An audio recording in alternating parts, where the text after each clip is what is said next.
creator. He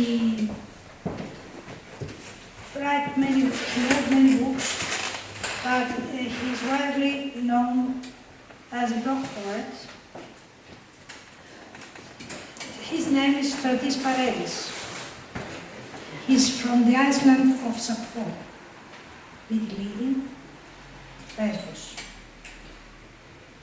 Η γη στηρίζει τους κύονες των δακρύων μας. Η γη κανοναρχεί πάνω στο αρχαίο κάμπος.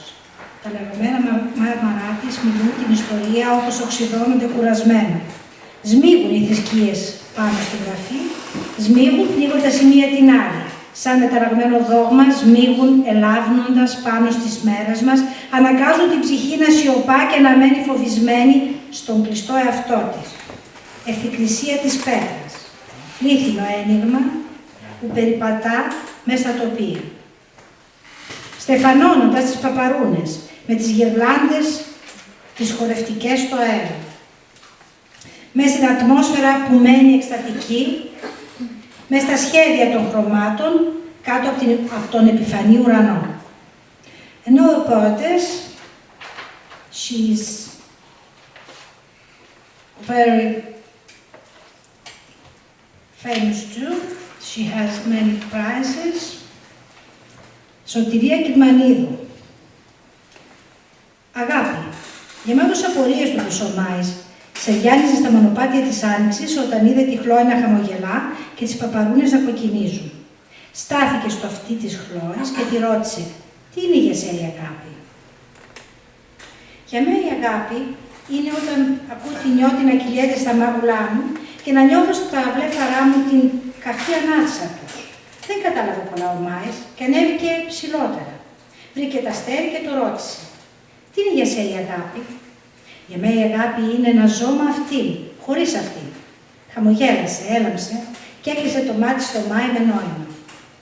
This poem got the third prize on the Delphic poetic part. Thank you. Let's come to the last poet from the Greek poets. This is from a poet. He was my organizer in my poetic event, or big poet event, and he's Yannis Yoros Trikeriotis. He is American Greek.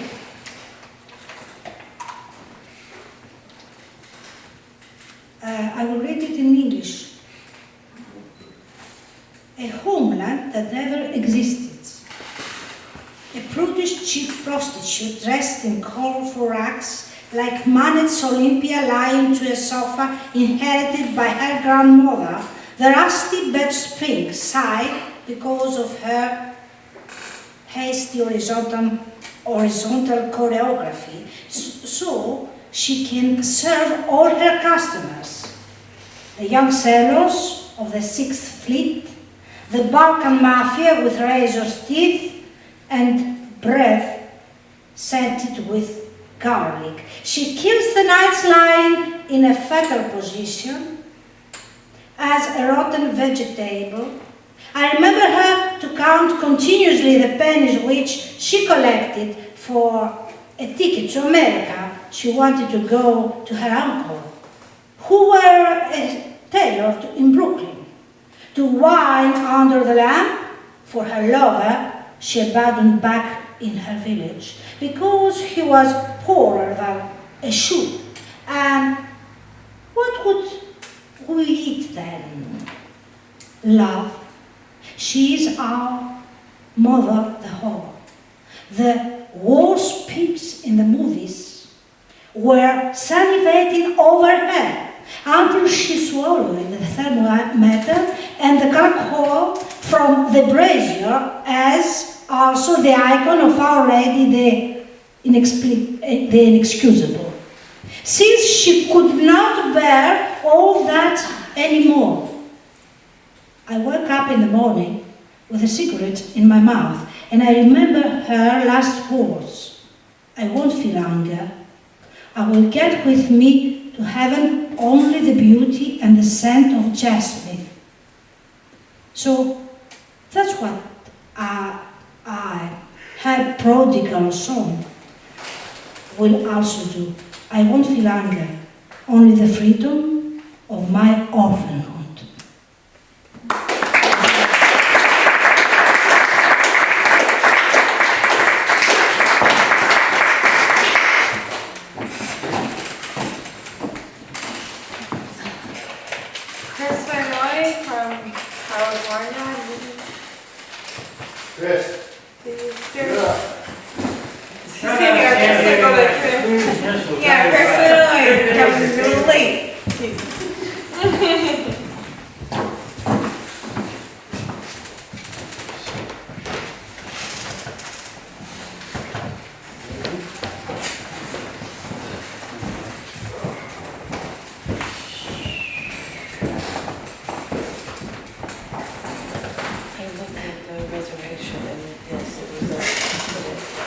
This one's called Magic Coat. She wears her depression like a thrift store overcoat, dirty at the elbows from crawling over nightmares and small locked rooms that won't let her out. In her mind she bounces, Philly to DC on a train, drunk and swerving. Her hollow laughter echoes over the intercom, broken only by announcements of unfamiliar towns with Spanish-sounding names. Poverty and palm trees blur into Prozac from TJ, one pill left when she needs 3. With cracked hands she sews at the rips in her sanity, using coarse metal string, each stitch sawing new holes where tears gather that wait for its scratching of splinters that will wake her from drugged sleep. Today she'll wear her Saks Fifth Avenue rag pumps and run over at the edges, and wrap herself in a magic coat of hopeful possibilities, trusting that fate will not fog the mirror in which she can still see her smile.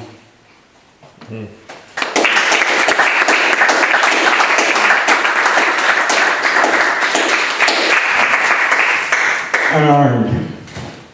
She broke off her arm, snapped it like a stick of celery. Lying it on the table next to our bed, she said it had fallen asleep and she would sew it on later when morning had reassembled our reality into a more congruent form. The centrifuge of my thoughts spun, stained with lingering memories of Il Postino at the cinema, my mind still lapping its far shores of metaphors and adjectives, of subtitles and sad nets. The neighbor's light bathed her body with incandescence. We shifted positions. The bed, complaining of our weight's redistribution, burst into flames, making us sweat profusely, but we were lucky. The window was open, and after the explosion, the breeze cooled us to embers sighing. I glanced at the arm, its fingers curved like a flower, the claw of a newly dead bird. I remember thinking that I wish she'd put the arm back on, if just so she could hold me with both of them for a while. But it was late, and we both had to wake early the next day. So I pulled the covers over us. I left my lips on her cheek to remind her of just how much I cared.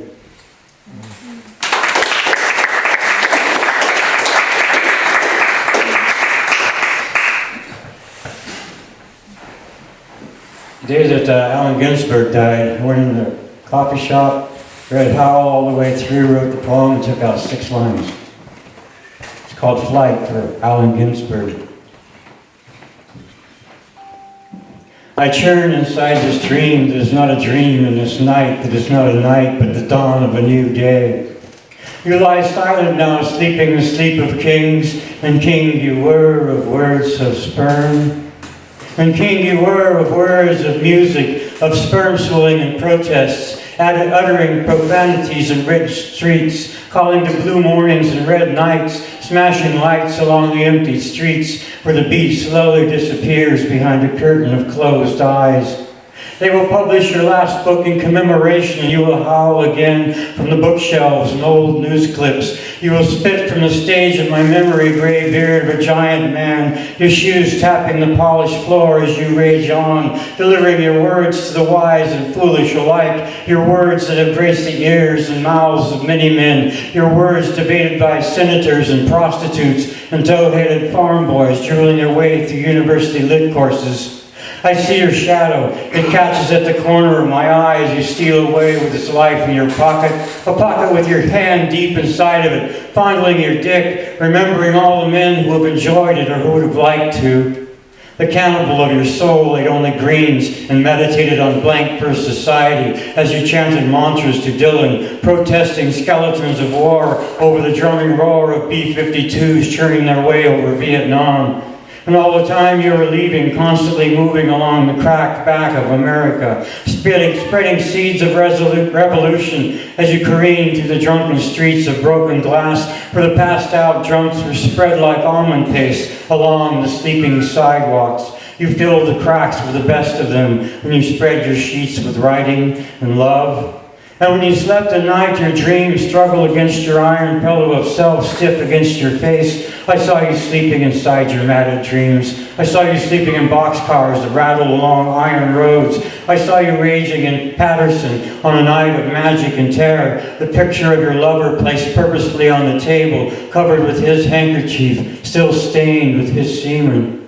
I saw you and then you were gone, traveling a short ways, opening your hairy wings above, lifting above me, saying, right, right, in this night of my passing, I will be here above you. Right, right, you said, do not look up too long or you will stumble over the crumbling architecture of the coming century. You said, look down, down at the page, then out into the stub-toed world, pluck its images off like flies' wings, crush the juice from them and spill their seed back upon your paper. You said, peel back the eyeballs of consciousness, slice open the womb of contemporary thinking and take out my child with both hands and report his crying to the Boston Globe. You said this, and I heard you whisper, right, right.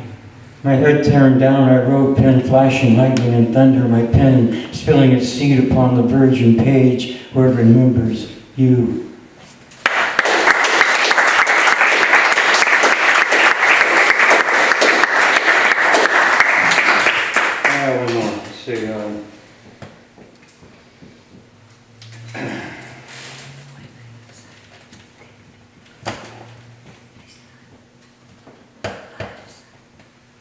My father lives on the nightly news.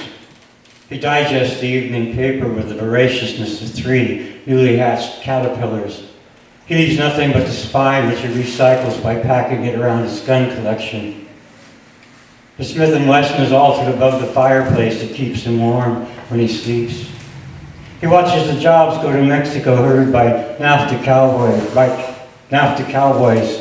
I have to look it up.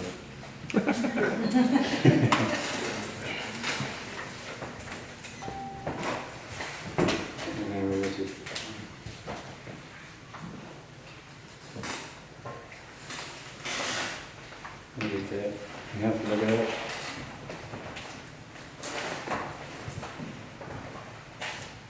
Let's try that one. The cowboys with their NAFTA smiles. They furrow his lawn of manufactured grass in their slow passage north. And every day his world gets browner and more ethnic. That was part of it. Tattoo. You hide me there beneath your sleeve. Fine, thin lines that begin on your shoulder, spill across the curve of your back, circle, smiling around your waist, feather down your thighs, kissed and tingling with my thoughts. I have touched you there with my electronic hum of my tattoo gun fingers, pinning words which I've etched indelibly into your skin, knowing that they will be there after your shower of hot water and soap. As you play with your other lovers, I watch, waiting, their hopeful eyes turned down as you brush their mouths away before they can taste your secrets. You touch my words as you sleep. They sing of unions with force and passion. Hymn, not heard but felt like the breath of trees or birds' wing moving in flight. With knowing when our eyes meet, where my hands dance across your shoulders, around your waist, to your thighs, kissed and tingling. Thank you.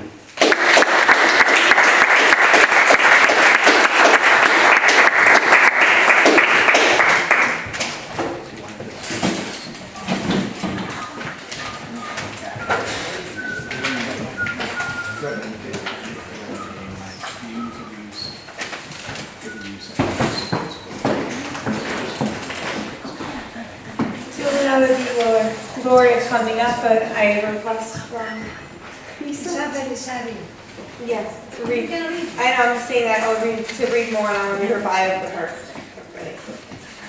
Lisa Benazaru, professor of physics, specialized in space physics, candidate doctor in education, prize for the Ministry of Education in Greece, elected in municipality for hometown.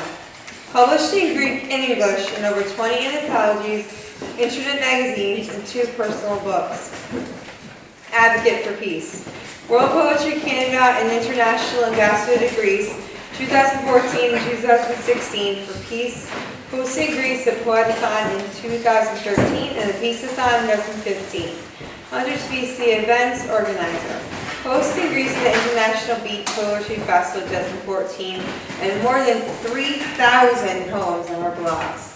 Welcome again, and please join us with your poetry.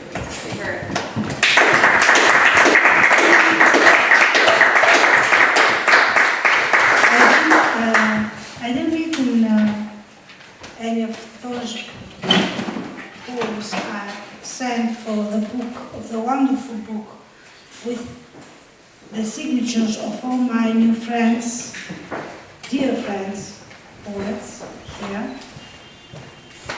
And I thought as I was listening to Mr. Noelke, that in the book there is my advice about happiness. Perhaps it will have connected.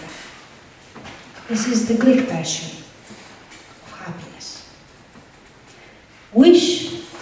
I forgot to tell you that the poems that I sent are based on the Delphic maxims of the ancient Greeks, which are 100, 200, there are many. They were something like the 10 commandments. Yes. I plan to write more poems on the maxims. In fact, I wrote these poems in Greek and English in cooperation with my African son, Muchologi, who writes on the same maxims from the point of view of the African young man. And I translate him too in Greek. Wish happiness. Ευτυχία νεύχο. It is so simple to be happy. Forget for a moment yourself and meet the joy in the eyes of your loved ones, now, before, and after. All that you've collected in the balconies of your mind. In Antonius, when you were kissing him. In Thanasis, when you were nursing him. In Despinas, when teaching together. When Melina enjoyed the sea. When Catherine wrote her first poem. When Vaso was meeting you on Sunday in church. When Costas was confirming in front of you with a paper the laws of fall like Galileo. In Pericles' eyes, when you were sitting next to him. In Kiki's and Maria's, when you were returning dizzy from your student nighters. In Vasilis, when married. In Costas, when you tickled his nose. When Fotis were analyzing to you ancient philosophy. In Stella's, when she was talking to you about her big love. In Spiros, when he was dreaming. Happiness is an endless puzzle full of memories which accumulate, yet so you still can smile.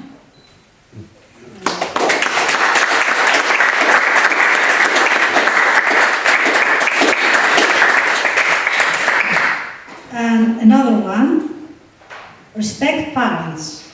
I dedicate it to my parents, Bonnie Miss Sept. Father, Mother, you stood puzzled there back in the past. I'm changed you with the wings of an angel, together with the horns of the beast. You are watching me, my today, with embarrassment. Am I, or am I not the one you had dreamed the night I was born? I leer into myself on your criticism, sucking promiscuously your praise. Edged on, all pacified, unexpectedly, only by a nod.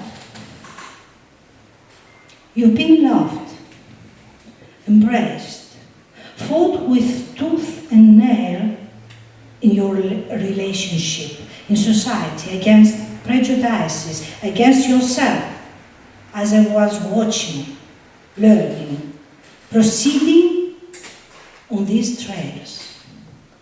I am the vision of the nights of lust, the product of the fears, the firefly in the darkness of hesitation.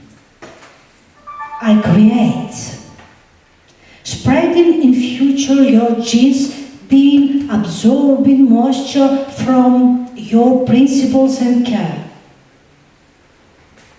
I exist as a tree, the offshoot of your root, and I'm pleased, I suffer, I enjoy life, joy, blessed by your persistence.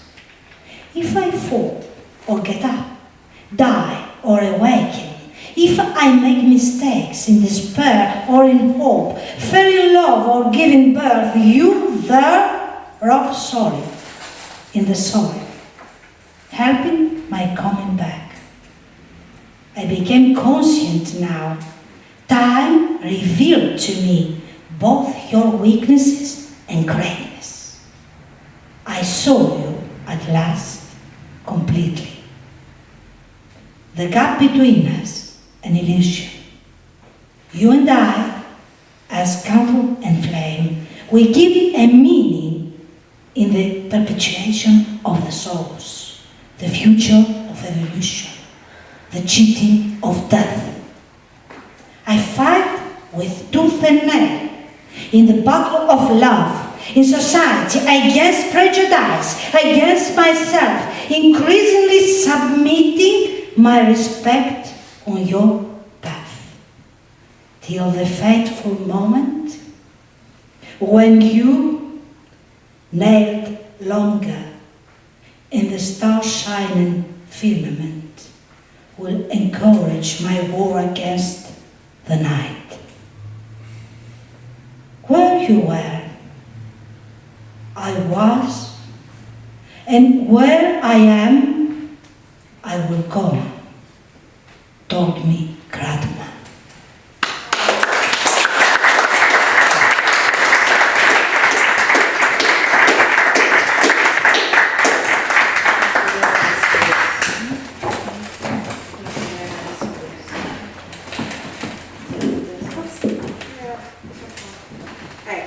The next we have Daniel Taggart from West Virginia, and he will be coming up to share some research.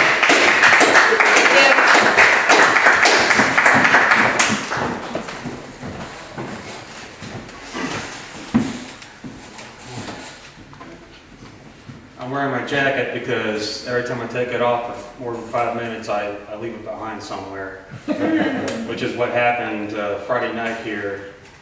And I was halfway back to Barkhamsted, and I sent Debbie here a frantic text saying, I forgot my jacket, and I was trying to give her like microscopic details of what it looked like, and she just said, oh, I have it on the back of my chair. So I want to take this opportunity to thank Debbie for everything she's done for us. This is my first time up here, and it's an experience that will be with me forever. So, and I just wanted to give Debbie a copy of my book, Diner Coleman's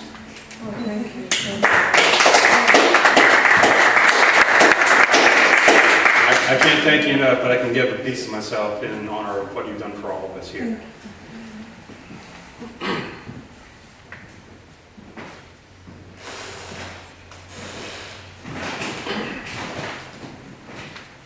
Okay.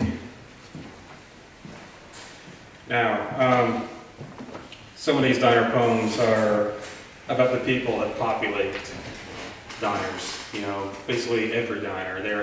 They could be stereotypes, they could be people you know, but I think they're part of the experience that makes diners so resonant with everybody. And one of those people are the short order cook.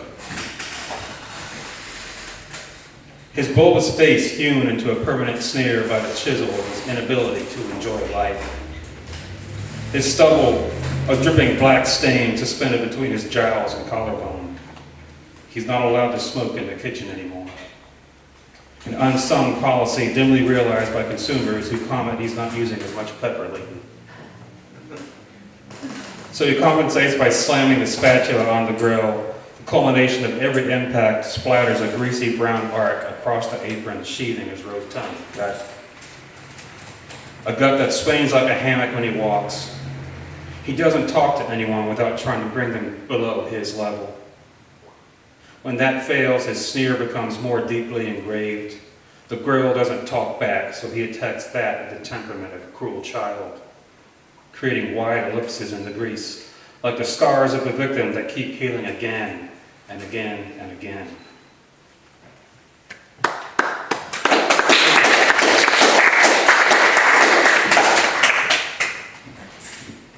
Not unattractive yet.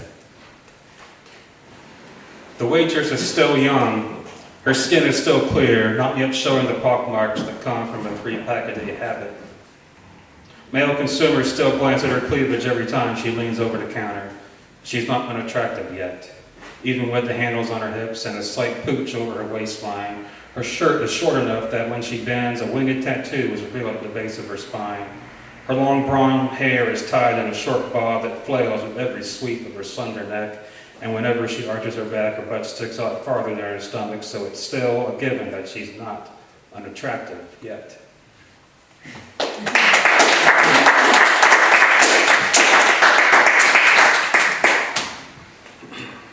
Omens. A mother had to explain to her son, just because a sunbeam fell across her fried clam dinner, that doesn't mean it was blessed by the Lord.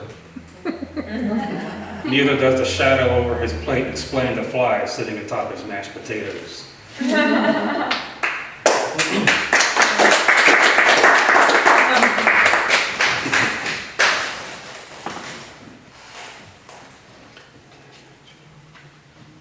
A moment to eat. A traveler walks through the door, dust from the last 40 miles on his shoulders. Notes on the bulletin board are tickled by the wind as the door shuts. The waitress smiles and tells him to sit anywhere. First cup is on the house. A full cup is already waiting at the counter, still sloshing at the brim. The jukebox gleams in the far corner, stocked with classics from the 50s and 60s. An ashtray with several butts rests on top of Love Potion number 9, so that's the song he plays. The traveler sits down, hypnotized by a white cream spiral vanishing in swirling velvet tan. Another man watches the waitress clean up and says, "I wish my wife cleaned that good at home." "Maybe if you paid me, I would," she smirked. "Hey," said the man, "since we sleep together, I should eat for free." "I don't care if we do sleep together," said she. "The only thing you're getting here free won't taste very good." The man opens a menu, pretending to look chastised as she turns back to the traveler. "What do you have, honey?" "Something quick," he said. "Burger and fries, only in for a moment." "Looks like you've been driving hard," she says. "Sure you don't want something to weigh that burger down?" "We'll see." She tears the sheet from her pad. As she heads for the kitchen, she thinks about how dirty the traveler's hands were and how the ring around his finger managed to stay so clean.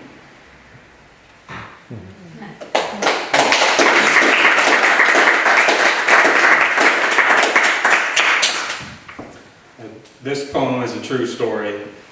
It happened when Bill DeVault and I were eating at DJ's Diner down in Fairmont, West Virginia, which is a classic stainless steel diner. I mean, it's like mirror finish everywhere you look in that place. It's called Plato's Cave on a diner napkin. My friend Bill and I were discussing a book when he mentioned Plato's Cave. He drew a circle on a napkin with a fire in the middle. Arrows pointing outward represent man looking at the shadows on the wall, unable to look squarely at reality without being blinded. Of course, I wasn't listening closely as I selected songs from the jukebox. Some of the classics on the list were Shaboom and Short Fat Fanny. Bill shook his head morosely and groaned, "50s doo-wop." To which I quipped, "Don't complain, you were probably conceived to it." Bill no longer shook his head, but leveled his brow at me with all the grimace of cold stone.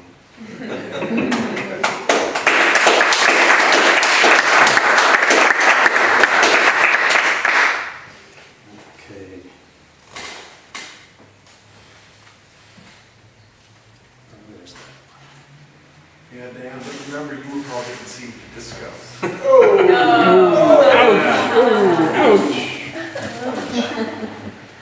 Pick like any song from the 70s with trombones in the background. That's probably the one. Now this is a poem that Bill helped me record. I forget the name of the site that we recorded it on.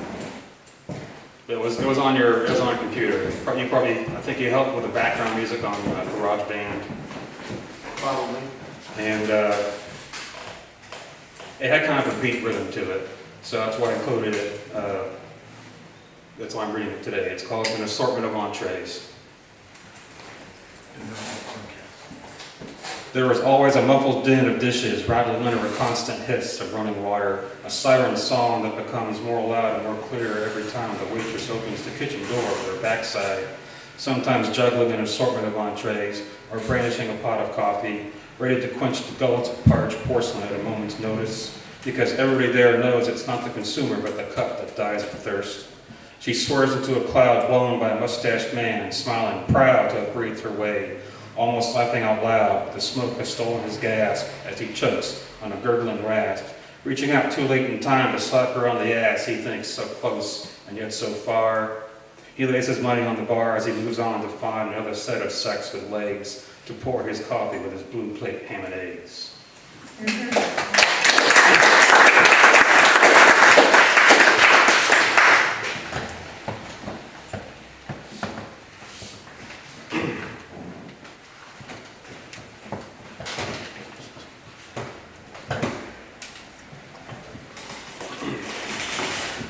I'll finish off with Strands of Gray. Static-filled country music plays from a spatter-stained AM radio behind the service counter at the small-town diner. The static rattles louder every time the waitress leans to pour coffee for a man who sits still as stale air. Strands of gray pepper his black mane and coffee-soaked mustache, barely revealing his lower lip. More than half his cigarette is ash, burning bright as the smoke rises slower than thoughts can form. Another waitress, lingering, removes a pencil from her hair bun to complete a nagging crossword clue. Her narrow face etched with too many years of wearing the same uniform every day. Old men seated in front of her tap their empty cups. She leans over just when my song was getting good. Thank you very much.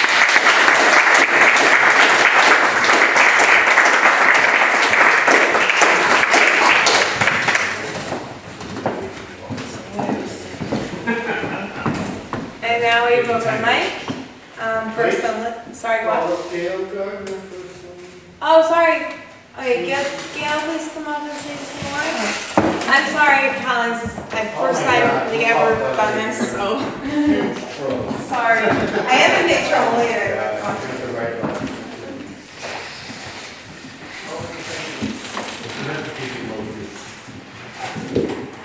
Well, I just want to thank all of you amazing poets for filling this gallery with your souls and your spirits and blessing us with a lot of mixed emotions and happiness. So please give yourselves a round of applause.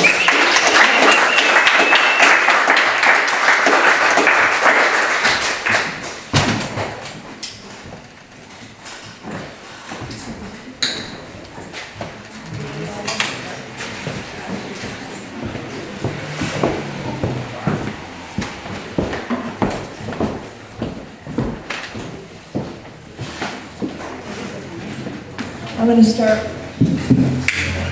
I don't know if Pharrell Williams' song Happy, but I'm going to do the song that I consider my happiest song, and it's an instrumental.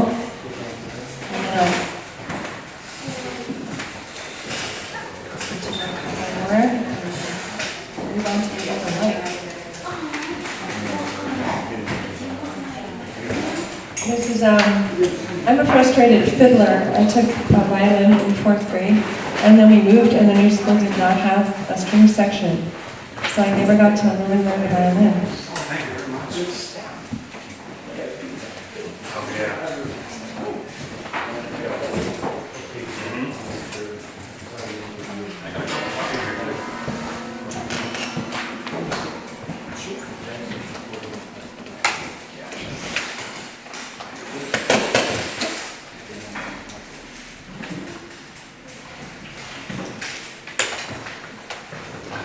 Well, Colin and Denny, it's up to you. I just noticed it's like after 5 o'clock. So, I don't, you know, if it's okay to, I don't want to move. It's okay? All right. All right. So this is Colonial Williamsburg, Virginia. We have West Virginia. I used to live in West Virginia, by the way. So I know Fairmont. Oh, really? I used to live in Morgantown. That's another time in my life. And anyway, this is Williamsburg, Virginia. It's called The Flowers of Edinburgh. So I came over from Scotland. I was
like, throughout some of the poems, I was hearing a theme of time, a fourth dimension.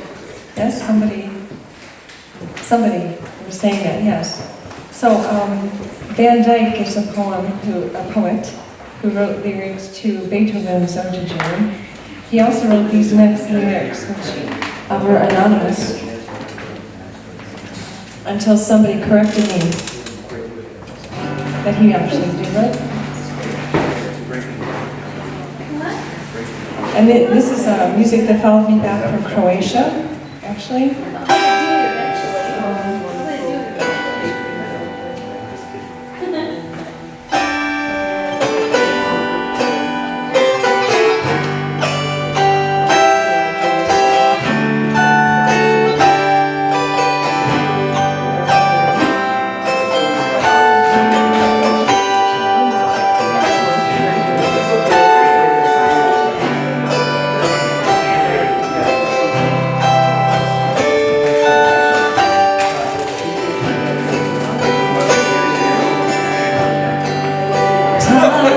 Is too sad for those who wait, too swift for those who fear, too long for those who grieve, too short for those who rejoice, but for those who love, time is eternity.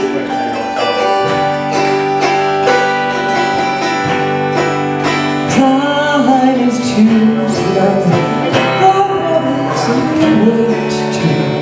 swift for those who fear, too long for those who grieve, too short for those who rejoice, but for those who love, time is eternity. Those who love, time is eternity.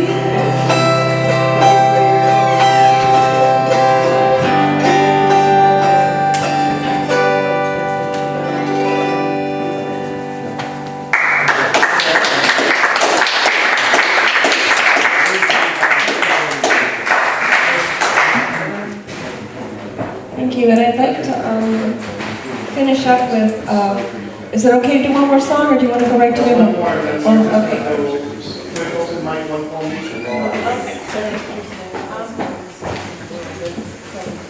This is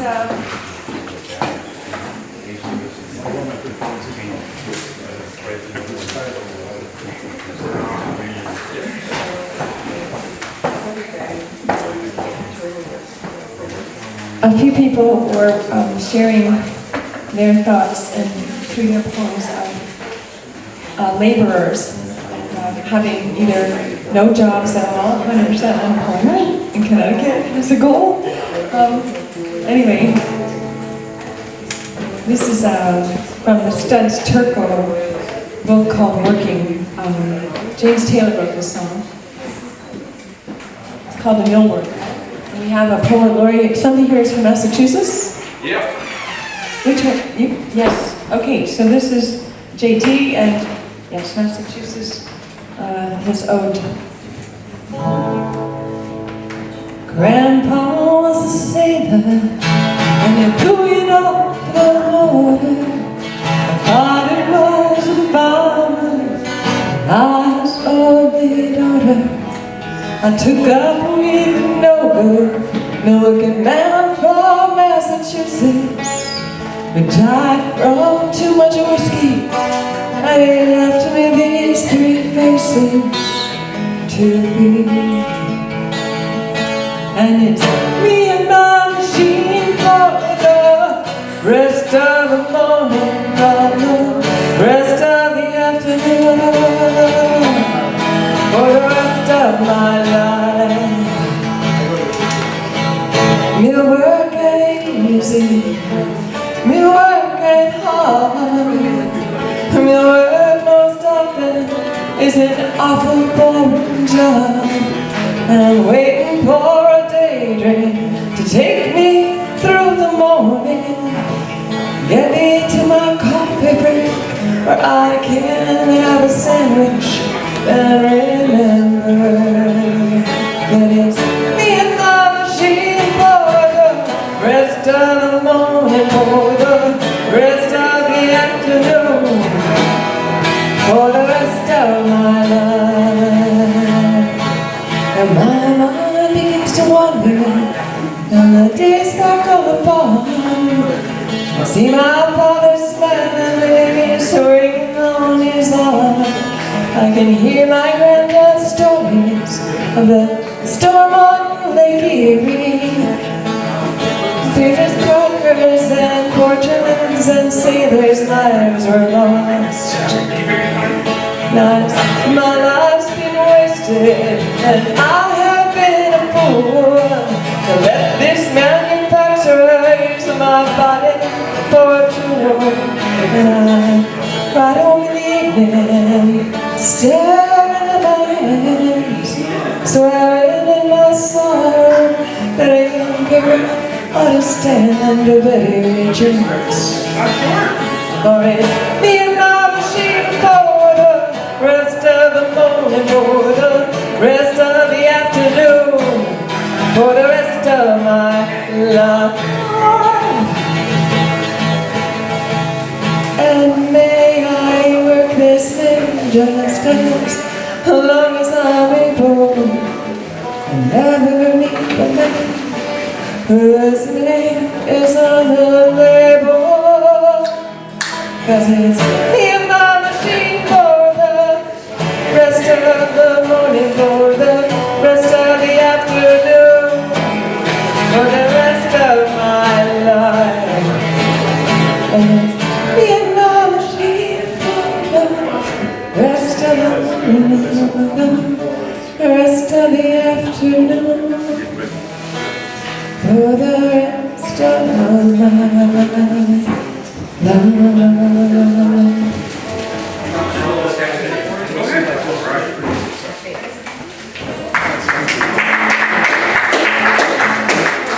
Thank you very much. I'm looking forward to the open mic finale.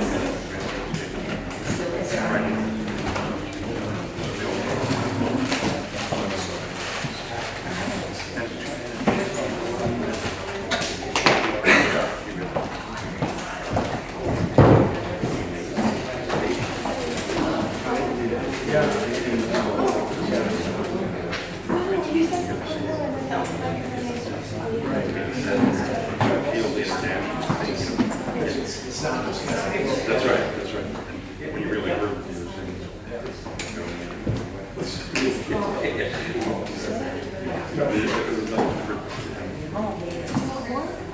Music, I thought, just like one line. I don't know. Let's start with the open mic. Let's go over. Oh, sorry. Go ahead, Bob, yeah. One call each, and we're all gonna get up. One call each, Jack Sheedy. Jack, you Next.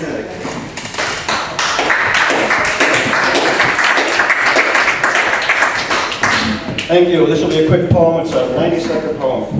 First of all, I want to say that my microphone is falling away. So I will eschew the microphone. This is the funky little, Very good. okay. Okay, thank you. Shelley Berman, my favorite comedian, died 2 days ago. Shelley Berman used to say that his act would not exist if he didn't have an audience. So I appreciate there's an audience here today. Otherwise, I would be talking to them like cats. And speaking of which, this poem is called Cat's Dish. My cat gets me up in the night, crying to be fed. I stumble to the kitchen, snap open a fancy feast, spoon it into a dish as round as the hole in my heart that experts say I should not try to fill. I see how Charlotte gulps her meal. Charlotte, the cat Jean named. Jean's final act. And I see how friends feed me, take me to lunch, to dinner, come to my house with stories about Jean, how she was always there for them. Don't leave me yet, I say. But it's dark now, and of course they must. At night, I go insane, shout, talk to me, to Jean's picture, and sometimes to my cat. In the day, more people come, bring more food than I could ever eat. One woman touches my arm, asks my cat's name. Charlotte, I tell her. Jean named her. A lovely name, the woman says. And against all sage advice, I want to pull her to me, hold her, kiss her kind lips, take her to my bed, and if she gets me up in the night, feed her. Thank you.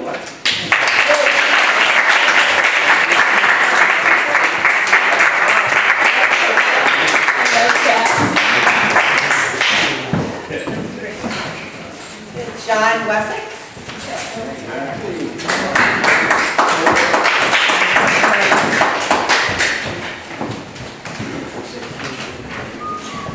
I'm John Wessick, formerly from San Diego, where I knew Chris Van Ooyen for about 20 years, and now I live in Woburn, Massachusetts.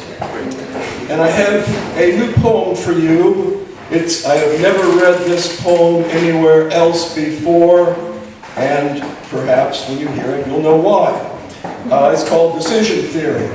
And it's a beat poem because while the beats were writing, mathematician John von Neumann was working out the mathematics of the nuclear arms race using the prisoner's dilemma. So this is called Decision Theory. I'm making a spreadsheet to decide whether to kill my dog. That big, lumbering pile of fur is getting older, and damn it, it's time to run my household like a business. I score each of Dusty's features from -5 to +5, +5 being the best. Gazing up with adoring eyes, chin on paw, and tail thumping the carpet earns Dusty a +5, while drinking from the toilet or knocking over the trash and dragging used Kleenex into the living room moves him closer to oblivion. In the middle of a computer simulation of future vet bills, when Joan notices me in the monitor's blue glow, she just doesn't get it. I weighted each of Dusty's traits according to its importance to account for what I value. I'm not inhuman, after all. Why can't she see that the rigor of the binomial distribution and numbers' cool green rationality deliver choices free of passion and prejudice? Besides, she's hosted a sloppier calculation between her ears for months. Eyes squinting and neck straining, I input the remaining data so fast the mouse jitters like a relativistic chihuahua at an espresso bar. The miracle of Moore's law tallies the weighted sum, and the results are terminal. Tail wagging and ignorant of the computer's verdict, Dusty drops a slobbery tennis ball at my feet and nudges my hand with his nose. How can a spreadsheet model loyalty or decency? You're safe, buddy.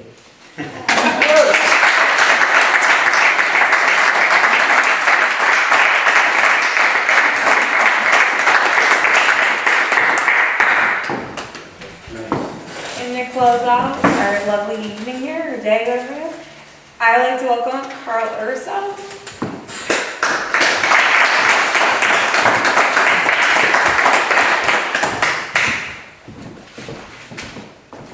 Thanks. I've been currently practicing some new poems recently. I don't have any new poems on me, but I've been currently practicing them yesterday. And bear with me because I can't seem to speak in the last 24 hours straight, but I've been practicing new poems and I've been just really trying to recite my work, and I'm going to read a poem for you guys today. This is a poem I wrote called Broken by me, Carl Urso. As much as I try to heal the broken, I am one of them, and there are a lot of things I can't say and left unspoken. But why do I always want to fix the broken? And even sometimes fall in love? Is there angels looking out for me from up above? Either way, I fucked up, or was it we? Here I go again, wishing and thinking we could be. With that same old feeling of love due to seeing someone like me with their pain swept under the rug. I'm wondering, really, I'm really wondering, can I really show them love? Or will they love me? Either way, there are a lot of things right now I can't see. But either way, I try to heal the broken, and I am one of them with a lot of things left unspoken.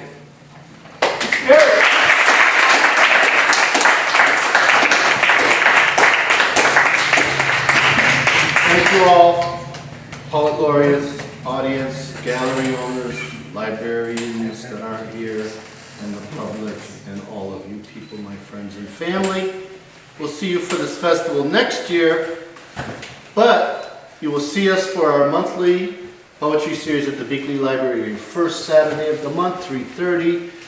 During the summer months, they change it to, but we'll be back at 3:30. So we'll see you at the Beekley next month. Thank you. Thank you.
You